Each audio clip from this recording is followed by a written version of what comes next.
នៅលីវប្រហែលខ្ញុំសុំបិទឆាកត្រឹមនេះដោយសារតែឥឡូវខ្ញុំជួបនារី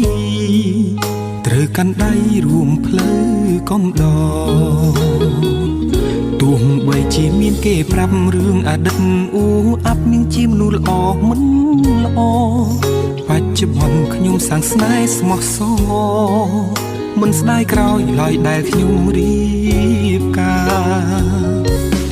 កូនក្រមុំបងអើយកូនក្រមុំបងអើយអូនគ្រាន់តែជាមនុស្សស្រីម្នាក់ដែលសាមញ្ញធម្មតា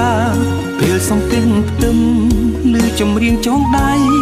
ពីរស់ណាស់ហេតុអ្វីបើជាហូរទឹកនេត្រាកូនក្រមុំបងអើយកូនក្រមុំបងអើយអូនមិនមែនជាមនុស្សស្រីល្អឥតខ្ចោះឬក៏អស្ចារ្យតែខ្ញុំព្រមស្ម័គ្រចងចំណង5ប្រការអរគុណម៉ាក់និងតាញញឹមហើយជូនពរកូនផ្លូវជីវិតនេះខ្វែងខ្វាត់អ្វីម្លេះគ្មានភ្លើងស្ទប់ទេត្រជាក់ក្តៅយ៉ាងណាក៏ខ្ញុំត្រូវតែចេះមើលថែគ្នារៀងខ្លួនរស់នៅជាជីវិតគូទោះហត់នឿយតស៊ូក៏ត្រូវសណ្ដោងសន្ដូនថែរក្សាគ្នារហូតដល់កូន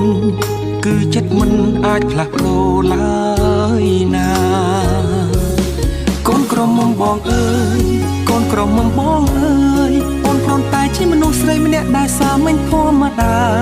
ពេលសំពេញផ្ទឹមឬចម្រៀងចងដៃ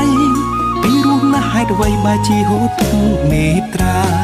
កូនក្រមុំបងអើយកូនក្រមុំបងអើយអូនមិនមែនជាមនុស្សស្រីល្អឥតខ្ចោះឬក៏អស្ចារ្យតែខ្ញុំព្រមស្ម័គ្រចងចំណង5ប្រការអ